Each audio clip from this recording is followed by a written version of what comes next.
The broadcast is now starting. All attendees are in listen-only mode. Good afternoon. Welcome to today's webinar. This is the second in our SED webinar series. We appreciate you being here. My name is Matthew Darius. I'm the Professional Development Coordinator here at ASBO, and I'll be moderating today's call. We're going to do a bit of housekeeping before we get started with the meat of the subject matter. You all should have a GoToWebinar control panel on the right-hand side of your screen. If you don't see it, you should see a small vertical bar that has a orange arrow on it. If you hit that, that'll make your bar big again. On that bar, you'll see a couple different windows. One is a question window, and one is a chat window. We're going to ask that you hold all questions today till the end of the webinar. We have quite a few people on today. When the question comes up, you can do one of two things. You can type into the chat window your question, and we'll write that down and get that answer for you later. Or you can use the question window. I'd prefer you guys use that one because we're going to have a lot of questions today. That makes it a whole lot ordered for us here on the back end to get your questions answered. So you can use either of those methods. We prefer you use the question window on there. Type it right in there, and we'll queue you up for the end, and we'll have our presenter answer that for you. I am now going to turn the call over to Deborah Cunningham to do the introductions. Good afternoon, everybody. This is Deborah Cunningham, and I'm Director of Education and Research for New York State ASBO. And it's a pleasure for me to introduce this State Education Department webinar on a child nutrition update. This webinar is really timely. I couldn't believe when I looked at my Sunday New York Times and they had the entire magazine devoted to the food issue, with articles on how to raise a good eater, the lunch money battle in Washington about the future of the school cafeteria. And I really enjoyed the section on what kids all around the world eat for breakfast. But what's going on here? Why is this of such intense public interest? I really think we have going is the perfect storm. We have three crises that are simultaneously interacting. We have a crisis in health with some estimates of 1 out of 3 children overweight or obese, and the response from the federal government of implementing a new meal pattern with very serious requirements and changes to the foods that are offered to kids. And the federal commitment to overseeing the implementation of those requirements. And then we have what I call a crisis in culture, where kids are dropping out of the school food programs. They're not eating the required vegetables and fruits that are provided. So many schools have reduced numbers in their school food program. And so that leads to the third crisis, which is in finance and management, where often the school food funds are unstable and the districts have to borrow from the general fund, and the general fund is often, the school lunch fund is often unable to pay back the general fund. So that instability produces this crisis in finance and management, and the world once again is turning to the school business official and the business office to solve the problem. I would also note that the federal child nutrition program is the second largest federal aid program with over $1 billion of funds coming to New York State. So sitting on top of all of this is our presenter today, who is Paula Tyner Doyle, and she is uniquely positioned to present for us on this today. She is the Child Nutrition Coordinator for the New York State Education Department. She's a registered dietitian, has a master's degree in health education, and has worked for more than 30 years in the field of nutrition and food services. She's responsible for overseeing the nation's third largest federal national school lunch program, the school breakfast program, and the largest summer food service program in the country. She is accompanied today by Sandra Sheedy, Child Nutrition Program Manager. Paula and her team provide training, program monitoring, and disperse more than $1 billion annually to more than 6,000 school sites and 2,500 summer sites that provide nutritious meals to children. So thank you for joining us today, Paula and Sandra, and I welcome you to begin. Thank you. Thank you, Deborah, and thank you, Matthew. Good afternoon, everyone. First, I'd like to thank ASBO for providing State Education's Child Nutrition Office this opportunity to connect directly with the New York State school business officials. I'd also like to thank all of you for taking this time out of your busy schedules to participate in this webinar. As Sandra mentioned, we are the third largest national school lunch program and the largest summer food service program in the country. In the 13-14 school year, we served more than 1.6 million New York State students daily in one or more of these programs. We have over 1,200 school food authorities that we're directly responsible for, and we are required to do an on-site visit once every 3 years. We do receive approximately $1 billion that we disperse to our school programs. The funding is primarily used to employ school food service personnel, purchasing food and other equipment and other program supplies to be able to provide nutritious meals to New York State students. As all of you are aware, during the past few years, the Healthy Hunger-Free Kids Act of 2010 has changed the face of school meals and has presented many challenges to school districts. USDA and SED recognize that these changes have been difficult. I can't help but to applaud you and your staff for the efforts and commitments that we have seen and that have been demonstrated to implement these changes to achieve the goal of providing children with healthier food choices during the school day. I'm truly amazed at the dedication that your staff has and that you all possess. We are finding some very creative initiatives. People are very hardworking. People are stepping up to the plate. They're filing the reports. They're giving us all the information and data that we need to go back to USDA to assist with re-evaluating some of the issues that we've been dealing with and tweaking some of the requirements to try to make it a little bit simpler for the schools and more appetizing for kids. As these changes may never go away, we need to be able to collaborate and pool our resources. We need to find solutions and best practices. We need to explore consolidating some of our programs, such as larger districts taking on some of the smaller districts or some of the nonprofit organizations, nonprofit schools, and charter schools. Schools that are eligible for the summer food service program may even need to consider maybe adding on the summer food service program to provide more meals during the summer months for employment purposes and to meet the needs of needy kids. The 2014-2015 school year, which we're in now, this will mark the final implementation of the Healthy Hunger-Free Kids Act of 2010. Starting in 2015, reauthorization will start all over again. At this point, we know what our world looks like now, and we need to figure out what we need to do to continue these programs and to continue to move forward with providing meals to children.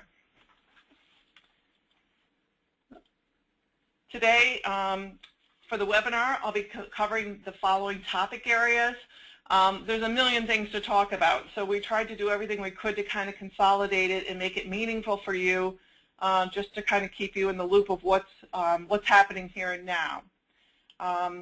If there's something that hasn't been covered in this webinar, please feel free to contact our office. We have representatives that can assist you with answering your questions or have your personnel call us, and we can get back to anybody who needs more information. We have some USDA grants. The Fresh Fruit and Vegetable Program will provide additional fruits and vegetables free of charge daily to all students that are enrolled in buildings that have been selected to participate in the Fresh Fruit and Vegetable grant program.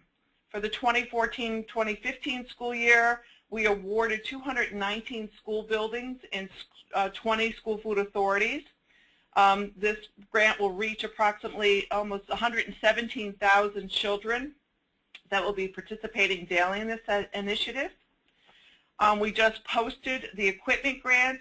The Fiscal Year Agricultural Appropriations Act has provided New York State with approximately $2 million to competitively award for equipment, so that eligible schools can apply.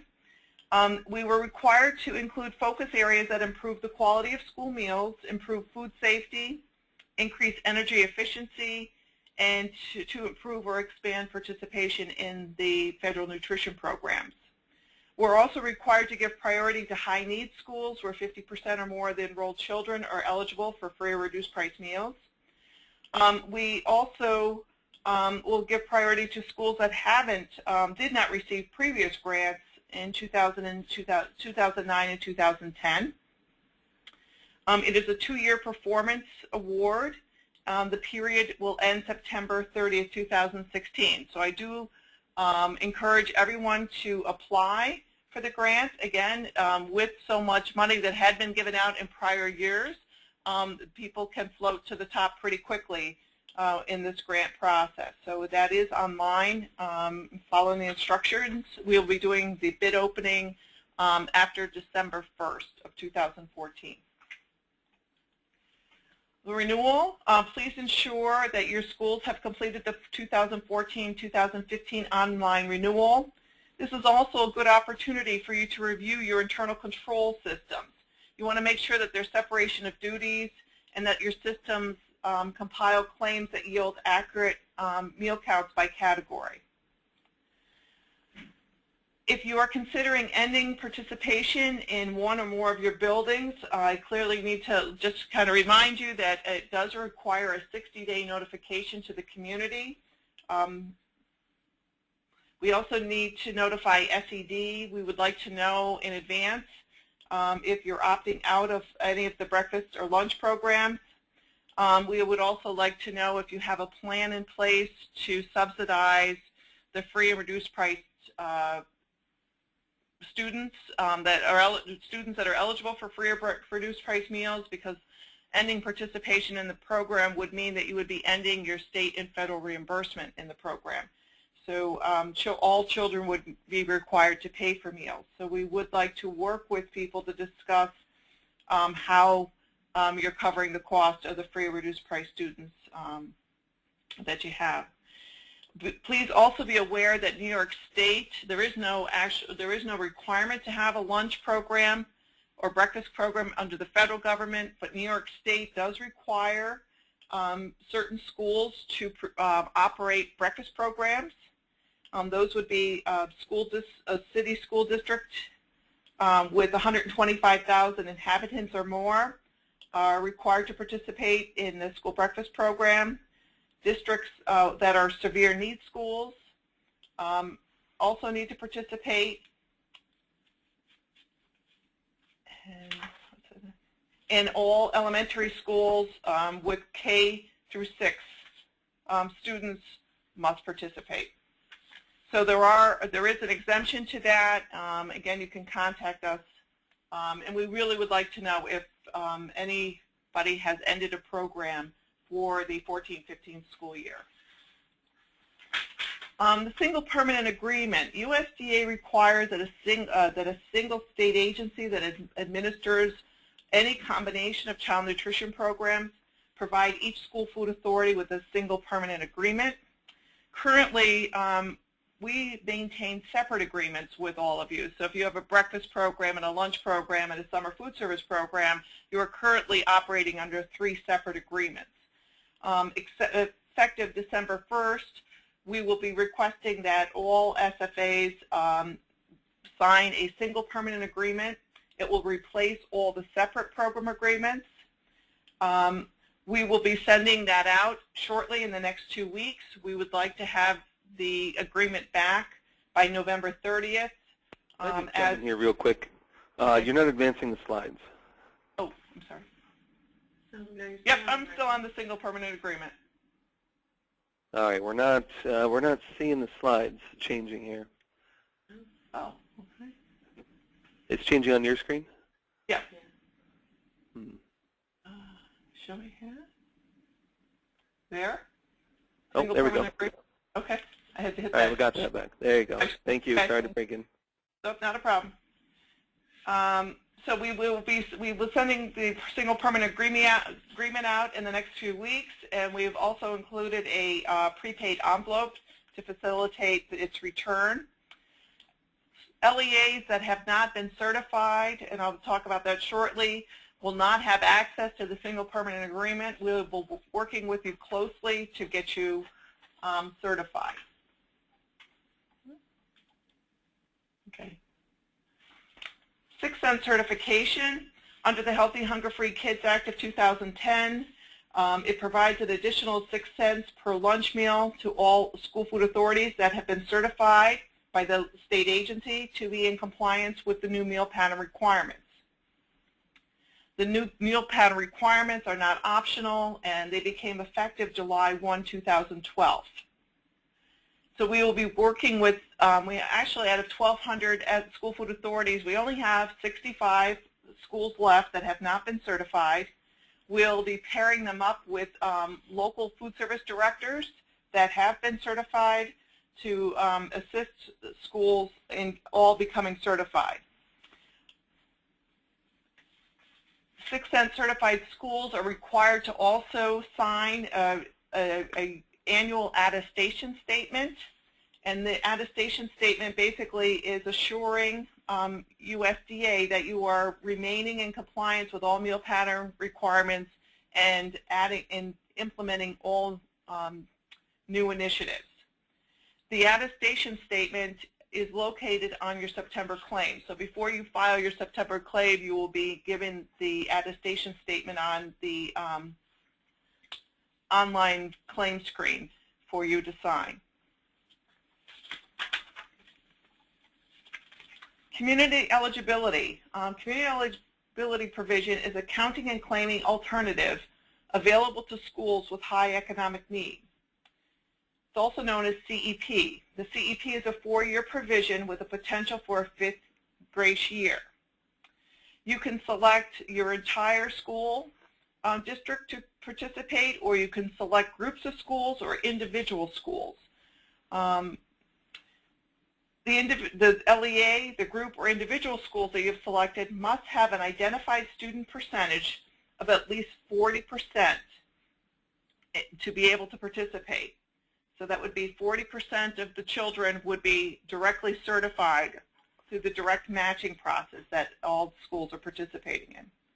So the ISP is comprised of SNAP, Direct Cert, Medicaid, SNAP, the eligibility letter. There's also an extension of eligibility to SNAP, meaning that other children in the household that are not on the SNAP or Medicaid database are also eligible to participate if they're in the household. Also, it would be for foster children, homeless, migrant, runaway, Head Start, and Even Start students. Schools using CEP must participate in both the breakfast and lunch meals. If a school is providing only lunch, it is not eligible to participate in CEP. All meals provided to all meals under CEP are provided to students at no charge during all years of CEP participation. The CEP provides reimbursement in the free and paid categories only. Reimbursements are based on the ISP times a federal multiplier. Currently, the federal multiplier is 1.6. The result of the ISP multiplied by a 1.6 provides the level of free reimbursement. So, for example, if a school has an attained ISP of 45%, they would receive reimbursement based on 45 times the 1.6 multiplier, which would equal 72%. So 72% of the reimbursement would be claimed in the free category, and the remaining 28% would be paid from the would be reimbursed in the as paid reimbursement. If a school is able to attain an ISP of 62.5%, using the 1.6 multiplier, they will receive 100% reimbursement in the free category. So the 62.5 is definitely the standard to reach, but not necessarily required. LEAs must provide funding from other than federal funds if the operations cannot be sustained on the reimbursements received under CEP. LEAs must continue to conduct a direct certification in all years of participation in CEP and report the direct certification results to SED annually by completing the available online form. DC SNAP activities may be paid by the Child Nutrition Program funds. So by completing the activity of annually conducting the direct certification for child nutrition purposes, that is an allowable expense to use the Child Nutrition Nonprofit Food Service account. Schools using the community eligibility provision are exempt from categorical meal counts. They only need to total meals for breakfast and lunch for claiming purposes. USD expects that community eligibility schools can assure that only one meal per child per day is being claimed for reimbursement. So although it's not required to account for each meal served by student, it is sometimes necessary to step up to a necessary step to ensure the integrity of the claims. LEAs use the free and reduced price data as proxy for poverty for many LEA functions. So for example, for beds reporting, E-rate, and other local, state, and federal fundings, LEAs will need to collect family income data in addition to the annual direct certification process for these reporting processes. While the direct certification process is required each year for the community eligibility reporting purposes, collecting the income applications other than direct certification is not an allowable child nutrition cost. So there would have to be costs to the general fund, meaning that you would have to, if you had the food service staff collecting this data for you, you would have to transfer funds from the general fund to cover the cost. Or if you have other staff in your office doing this work, then the cost would be attributable again to the general fund. But it cannot be paid out of child nutrition funds to do non-child nutrition activities.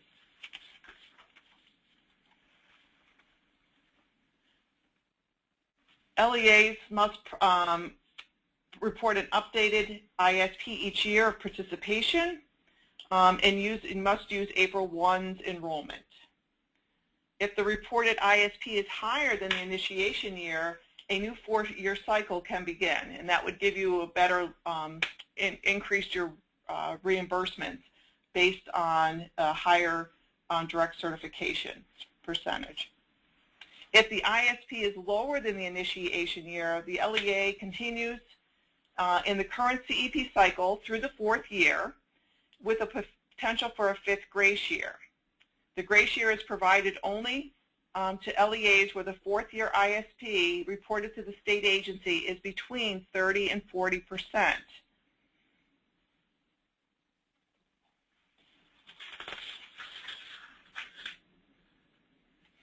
We can provide more information about the community eligibility provision. Again, actually, it's been very successful in New York State. We have several large school districts that have been opting into it, and they're reporting excellent participation. The reimbursements basically have kept the program sustainable. It basically takes out the stigma of poverty for many of the schools, and children are accessing it. They're also engaging in breakfast in the classroom, whereby the food is delivered to the classroom to each child. So we're definitely seeing increases in breakfast participation, and again, it's definitely promoting increased reimbursements to the school districts, and it's sustaining the child nutrition program. So if one or many of your buildings are eligible for the community eligibility provision, it would be something that would be worth discussing with child nutrition.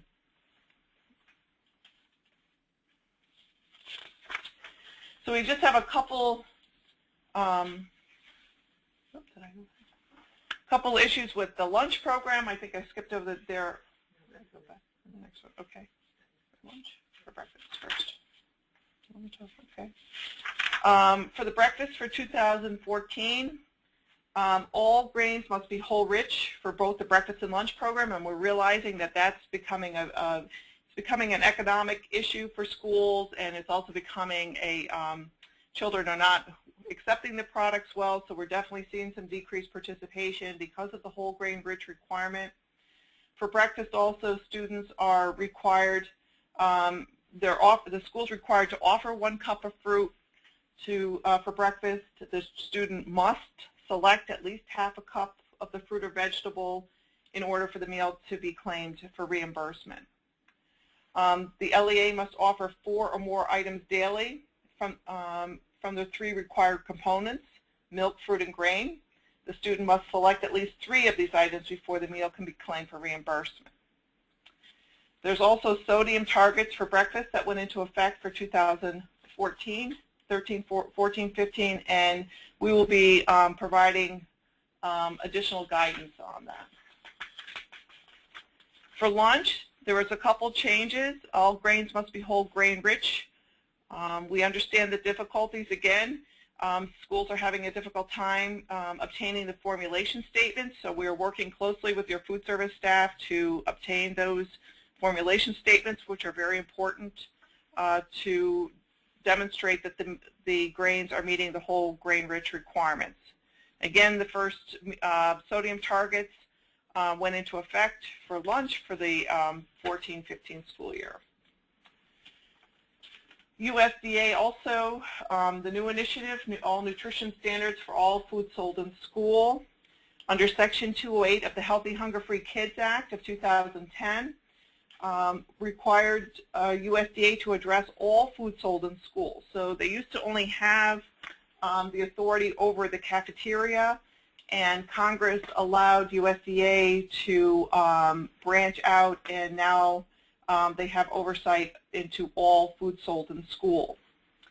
So the purpose was to provide nutrition standards for all food sold in school, to improve the health and well-being of our nation's children, to increase the consumption of healthy foods during the school day, and to also create a school environment to reinforce healthy eating habits. So the federal nutrition programs, as Deborah had mentioned earlier, they play a critical role in providing nutritious, balanced meals to children and promoting healthy lifestyles. Section 208 of the Healthy Hunger-Free Kids Act amended Section 10 of the Child Nutrition Act, and as I mentioned before, provided the Secretary a new authority to establish nutrition standards for all foods and beverages sold in school outside of the child nutrition programs. So basically it's allowing, it specifies nutrition standards to all foods sold outside the school meal program, on the school campus, and at any time during the school day. The standards for food and beverages in this rule represent minimum standards that local education agencies and school food authorities would be required to meet, meaning that if you feel that they're not strict enough, you can impose stricter requirements at the local level. At this time, the state agency is not doing anything more than the minimum, requiring anything more than the minimum requirements.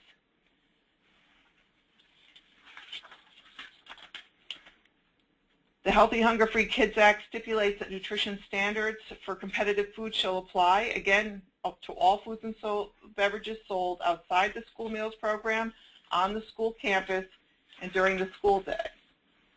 Competitive foods are defined as all foods and beverages sold to students other than the meal under the reimbursable National School Lunch Act. The school campus is defined as all areas of the property under the jurisdiction of the school that are accessible to students during the school day. The school day is defined as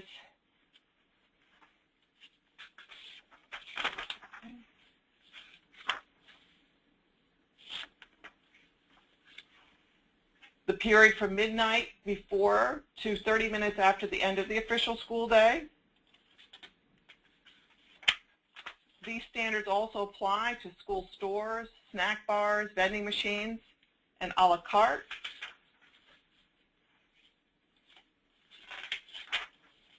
To be allowable, a competitive food must be either a fruit, a vegetable, a dairy product. The list goes on and on. It also has required nutrient requirements. So we've been working very closely with your food service directors and food service staff to make sure that they clearly understand all of the allowable requirements in foods that are allowed.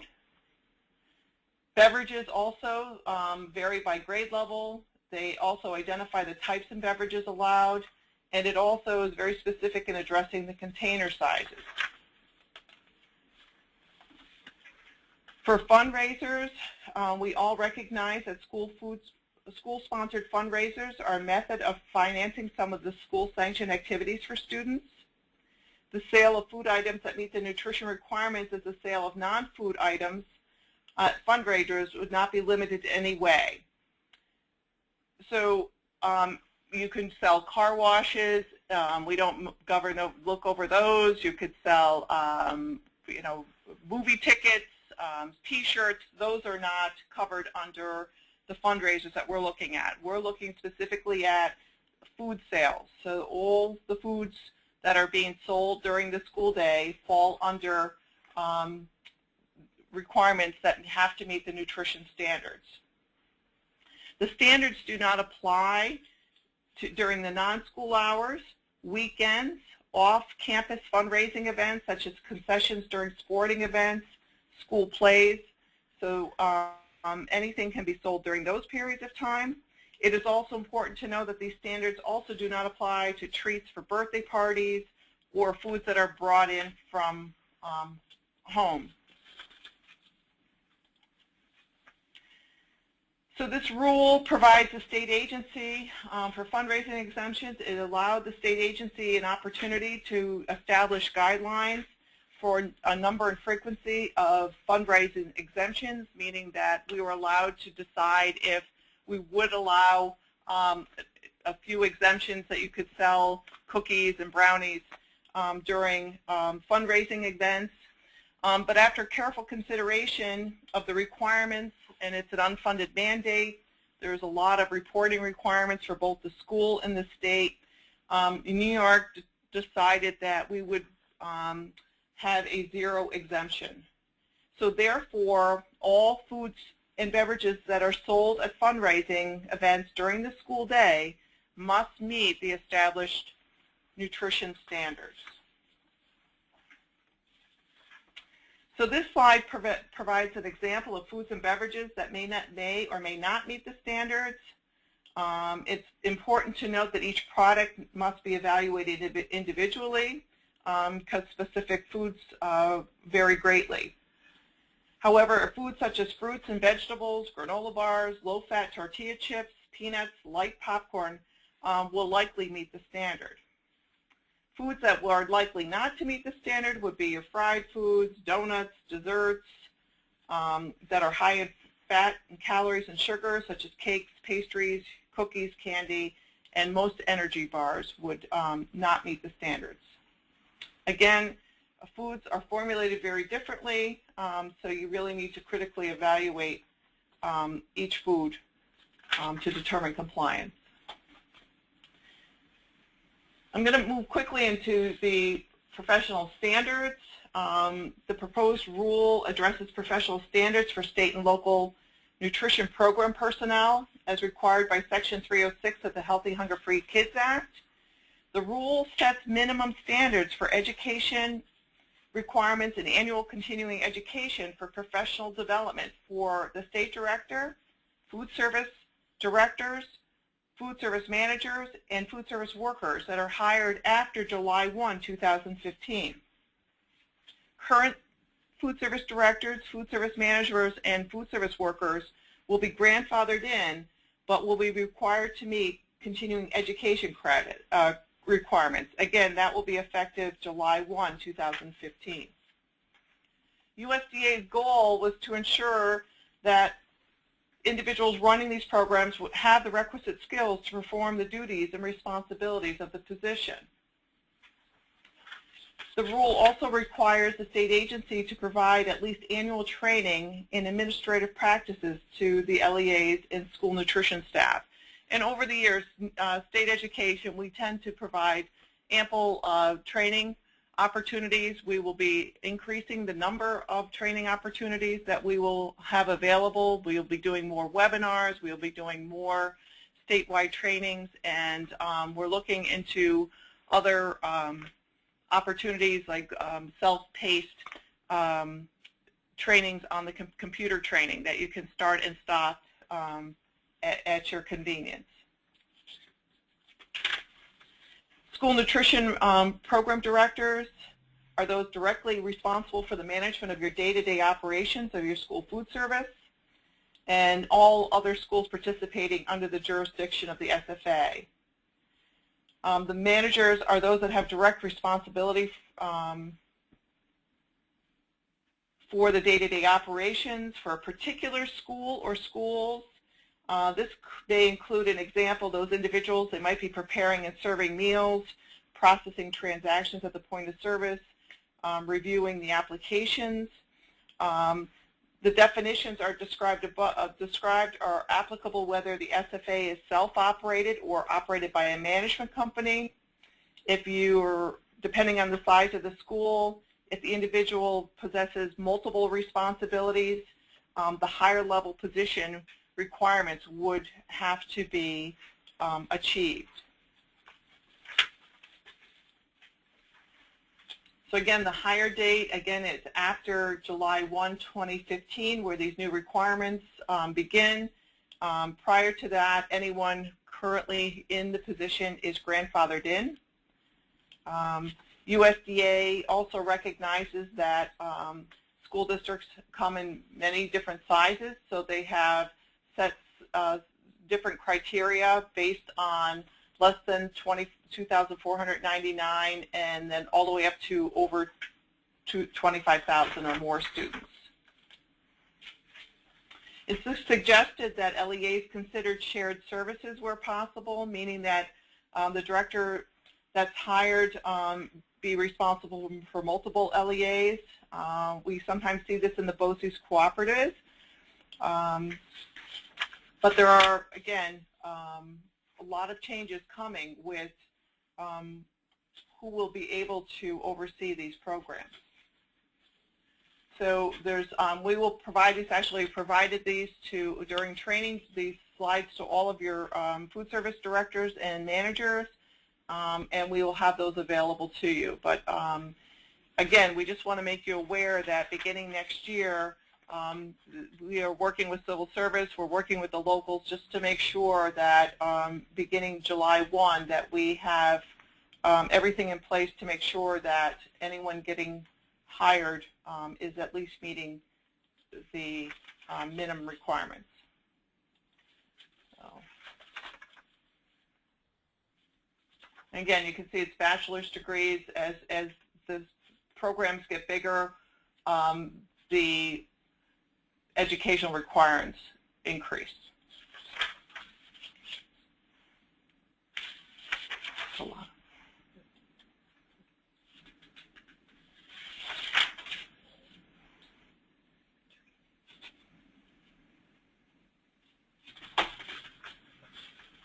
There's also going to be a continuing education requirements for food safety, at least 8 hours of food safety training within a 3-year period. New people hired will also be able to required to substantiate that they've been trained in a food safety.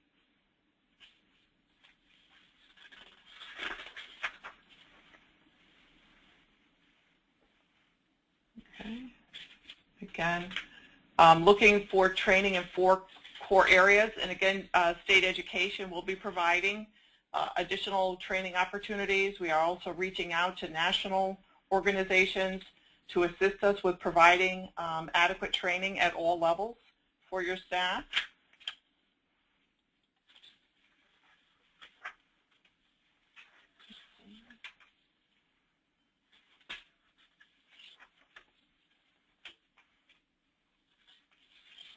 And again, we will provide this information and slides as throughout the year to be prepared for July 1, 2015. Okay. Also, a new policy for food and beverage marketing. As we all know, food and beverage marketing is prevalent in schools, and the majority of foods and beverages marketed to children are generally low in nutritional value and high in sugar and fat. So we are looking, USDA is asking us to assist in monitoring to make sure that marketing includes, that's included in oral, written, or graphic statements for the purpose of promoting the sale of food or beverage products.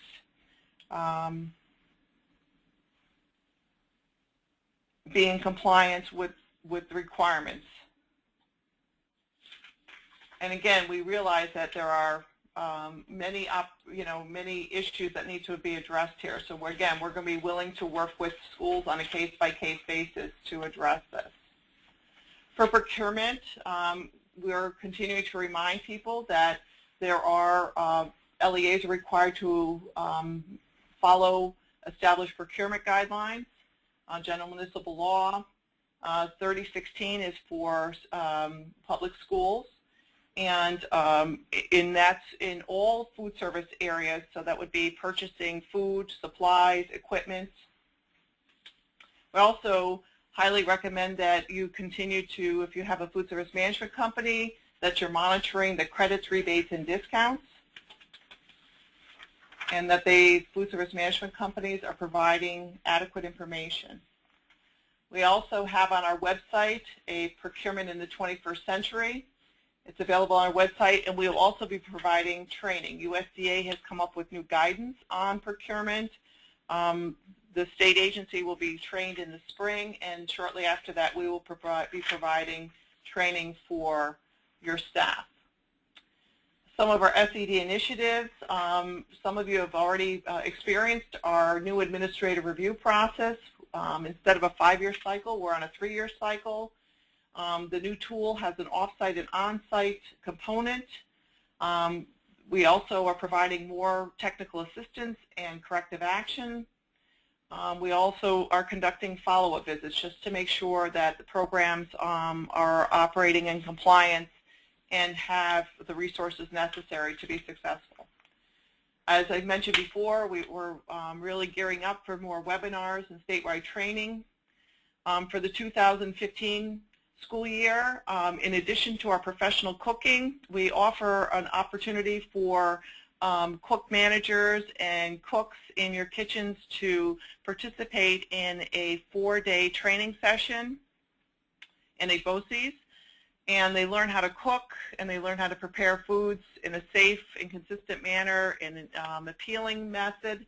We're looking for an RFP to add a section 2 where we will be bringing in your food service directors and managers and teaching them how to critically evaluate their menus, how to look at the financial aspects of menuing, and how to improve the participation in the program. So stay tuned for that. We're looking forward to moving into that arena, that we will be providing additional support for food service directors and managers. Some of you might have already received signage. We had an additional funding source from USDA. It was 201 funds, and they allowed us to purchase signage for your schools. So we went out with a survey, and the majority of you signed up, and we are sending out signage boards and clings, and this is to assist the children in recognizing a reimbursable meal. We also had the opportunity to use our state administrative expense funds that we had left over to pay for the school's food authority's charges. So schools receiving USDA foods from OGS are generally charged a $4 per case price for distribution and storage and transportation of those food items. And this year, for the 13-14 school year, state education was able to pay OGS for that. So the cost savings went back to the schools. And in some instances, it was up in the thousands of dollars that schools were able to recoup the charges. So I'm going to, it's been a lot of information. I'm going to open it up for questions.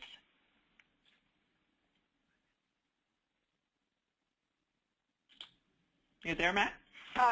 Thank you, Paula. I have a question just to get us started. And if anyone has a question, they should put it in the control panel under the section that says questions, and we will see that Paula and Sandra answer them. But my question, and I think you may have partially answered this, food should taste good. Are there any programs that are excelling in the provision of nutritious food that also tastes good? And have you looked at best practices in this area? And then I guess a follow-up question to that would be, can best practices for creating, good and attractive, good tasting and attractive food be implemented cost effectively? Yes, and I think overall, I think the majority of our schools do a phenomenal job. They're buying restaurant quality food items, and the way they're presenting them, they're doing a very nice job. They're doing batch cooking for students. Some of the constraints is that the meal period time. So sometimes schools have such a crunch period. So we have reached out to the authorities that maybe it's a consideration that maybe the school lunch period needs to be expanded, the school day, whatever, to be able to accommodate these new requirements. They are also allowing the students, again, if the packaged food, the fruits or vegetables are packaged up, or the grain, the kids can take them with them. They can leave the cafeteria with the item if they are unable to finish them. But overall, like again with the professional cooking, I think the biggest issue is again it's just the acceptability that children it's a slow, they want their pizza not on a whole grain crust, and the whole grain rich phenomena is going to be it's going to be a slow start. They are doing a lot of research across the country. Other states have implemented these years ago, and children have been accepting the products better. Best practices we see, like in the southern tier, they brought in a group of retired pizza makers, and a couple times a week these retired pizza makers come into the school and make handmade, hand-pressed pizzas. So again, kind of bringing that restaurant feel into the schools. Schools are also looking to do the higher tabletops and the higher chairs, painting the cafeterias, trying to mimic environments that kids are familiar with in the community. So, smarter lunchrooms. Cornell has an elaborate process of going in and evaluating how to put foods on the line to encourage children. If you put the fruits and vegetables or the milk first in the line, children tend to accept them, pick them up quicker, as opposed to putting them at the end of the line. When they've picked enough items, then they leave those behind. So, like I said, the creativity and the perseverance that we've seen in our schools is amazing. And USDA, we understand it's difficult, but USDA is requiring us to stay the course. They're hoping that things are going to probably finally just kind of stabilize. Mm-hmm. Okay, excellent answer. And I did think that professional cooking that you were talking about was probably right on the money there. Okay, and one other question. Is SED going to develop best practices? And I'm talking about the management side of it, which I think you probably are working on, but also the financial side of it.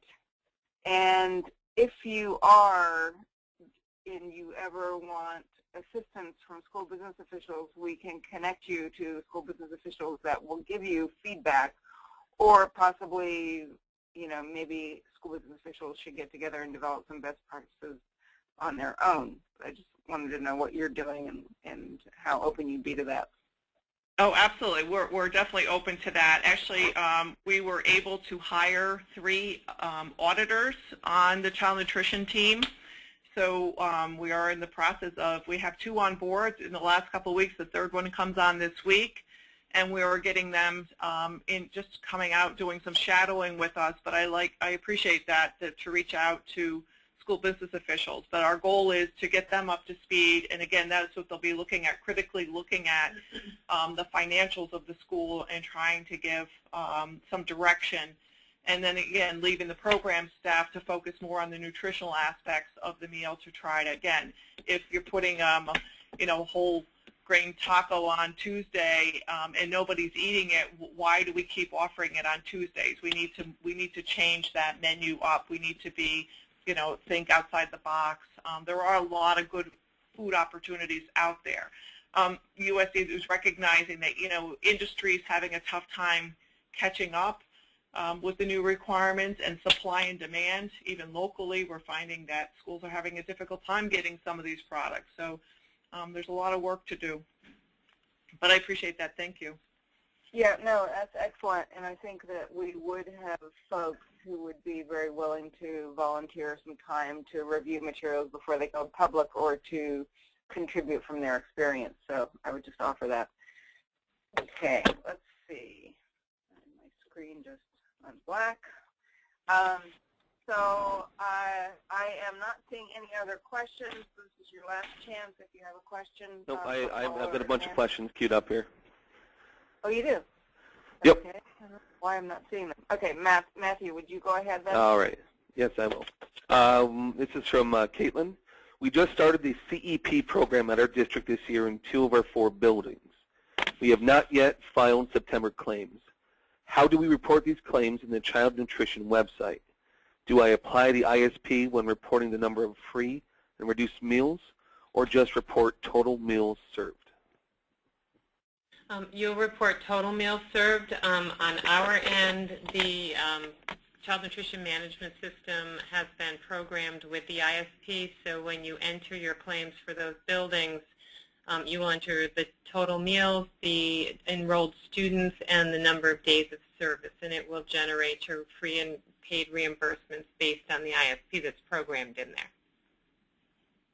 All right, thank you. Next one, this is from Colleen. What are the qualifications to be able to teach continuing ed?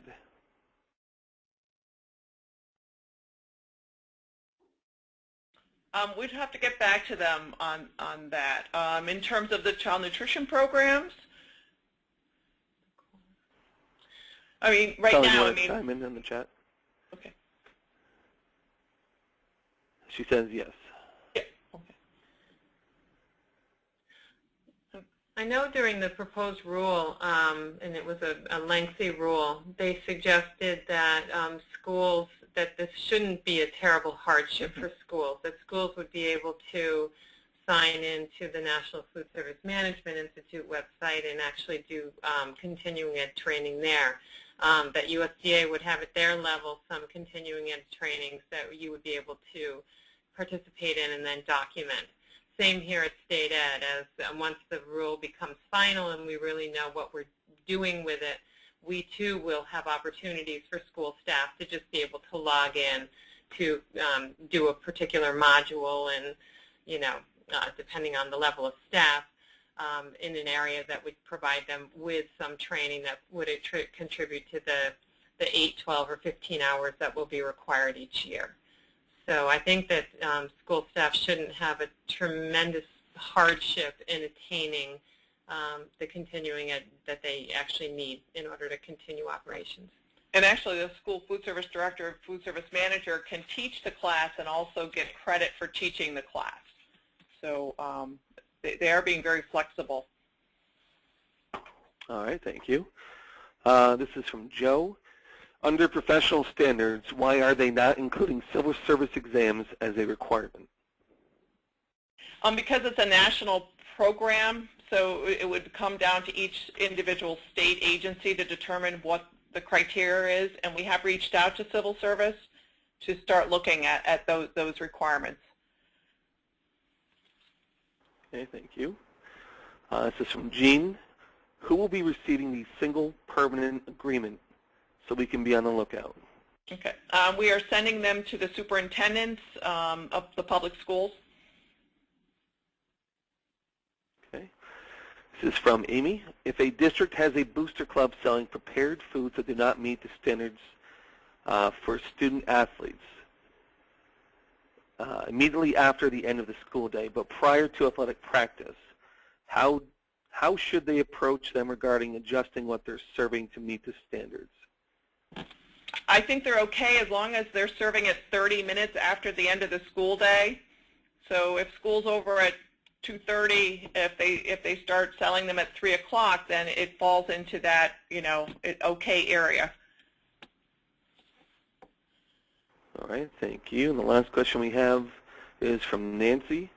It says, this webinar is for school business officials. Are we notified if we haven't verified or submitted the required information, or are notices just given to our food service directors?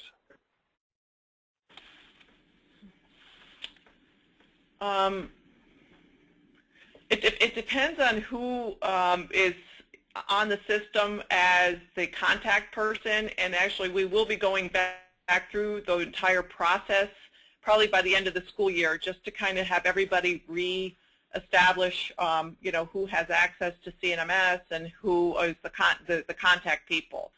So generally, we do send all correspondence to the superintendent, unless over the years it has kind of been delegated to someone else. But it's generally the superintendent, if the school business official, and the food service director. But if something's missing, give us a call and we'll update the information. Okay, we have another question from Jean. On the prepared food fundraisers, is the timing of after 30 minutes for sales or served? What if they're selling frozen foods? Yeah, it's served. For example, like the cookie dough that a lot of schools participate in, or even the pies and the cheesecakes that a lot of schools have been doing at Thanksgiving time. If you actually want to sell those during the school day, there's no really prohibition on that in terms of the signing on that sheet, but then you could delegate the pickup of those items to after 30 minutes after the end of the school day or on the weekend. All right, thank you. We have no other questions. Okay, I have one other question, Mrs. Deborah Cunningham, and that is whether these standards apply to food that is served to school staff, such as in staff meetings, professional development days, things like that, maybe even Board of Education meetings, I don't know. And if not, are you seeing any evidence that the standards for kids are having an impact on food served to adults?